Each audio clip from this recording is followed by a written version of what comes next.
Hi అండి, ఎలా ఉన్నారు? Welcome to Shivakumari kitchen. ఈరోజు వీడియోలో వంకాయ స్వీట్ కార్న్ తోటి కూర చేయబోతున్నాను. ఈ వంకాయ స్వీట్ కార్న్ తోటి కూర చాలా చాలా టేస్ట్గా ఉంటుందండి. ఇప్పుడు ఈ వంకాయ స్వీట్ కార్న్ తోటి కూర ఎలా తయారు చేసుకోవాలో చూద్దాము. చూడండి, వంకాయలు ఒక పావు కిలో వంకాయలు తీసుకున్నాను. ఈ పావు కిలో వంకాయకి ఇప్పుడు ఈ స్వీట్ కాను ఒక కంకి తీసుకున్నాను. ఇది ఒలిస్తే ఒక కప్పు గింజలు అవుతాయి. ఇప్పుడు వీటిని కట్ చేసుకొని వీటిని ఒలిచి చూపిస్తాను.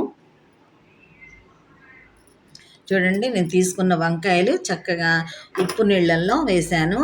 వాటర్లో కొంచెం ఉప్పు వేసుకొని ఆ ఉప్పు నీళ్ళల్లో వేసుకోవాలన్నమాట. ఇట్లా వంకాయ ముక్కలు. ఈ స్వీట్ కాను కూడా ఒలిచి పెట్టాను, ఒక కప్పు. ఇప్పుడు ఎలా కూర తయారు చేసుకోవాలో చూపిస్తాను. స్టవ్ వెలిగించి ప్యాన్ పెట్టానండి. ఇప్పుడు ఆయిల్ వేస్తున్నాను.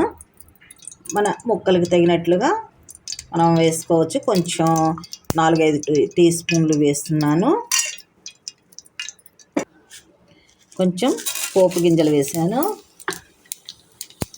చక్కగా చిట్టపట్లాడే వరకు కూడా కాస్త అటు ఇటు తిప్పుకోవాలి. మిరపకాయలు కట్ చేసి వేసాను. ఇవన్నీ చక్కగా చిటపట్లాడుతూ వేగాలి. ఇప్పుడు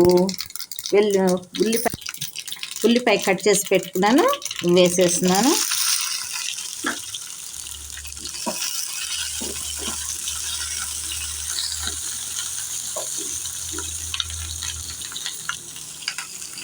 కరివేపాకు వేస్తున్నాను.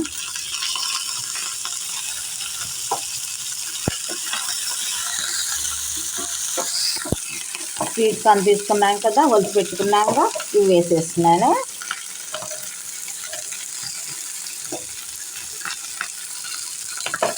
ఇవి కూడా చక్కగా ఈ ఉల్లిపాయ పచ్చిమిరపకాయ వీటితో పాటు ఫ్రై చేసుకోవాలండి. అటు ఇటు తిప్పుకుంటూ చక్కగా వీటిని ఫ్రై చేసుకున్నాము. ఇప్పుడు కొంచెం పసుపు వేస్తున్నాను. కాస్త కలిసేలాగా అటు ఇటు తిప్పుకొని ఇప్పుడు కట్ చేసి పెట్టుకున్న వంకాయ ముక్కల్ని వేస్తున్నాను.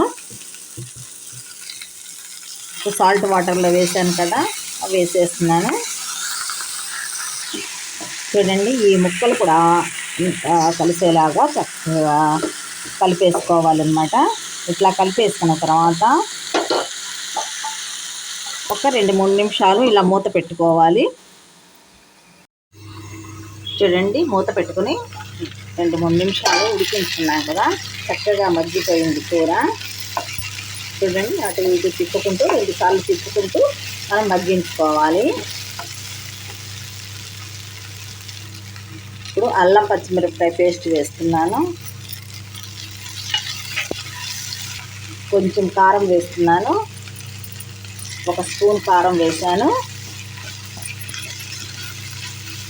ఇది పచ్చిమిరపకాయ అల్లము టేస్ట్ కోసం వేసాను.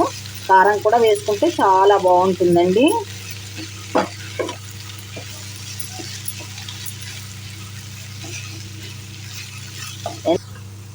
చూడండి, ఎంతో రుచికరమైన చక్కని స్వీట్ కార్న్ వంకాయ కూర రెడీ అయిపోయింది. ఇప్పుడు సర్వింగ్ బౌల్లో పెట్టేసుకుందాము.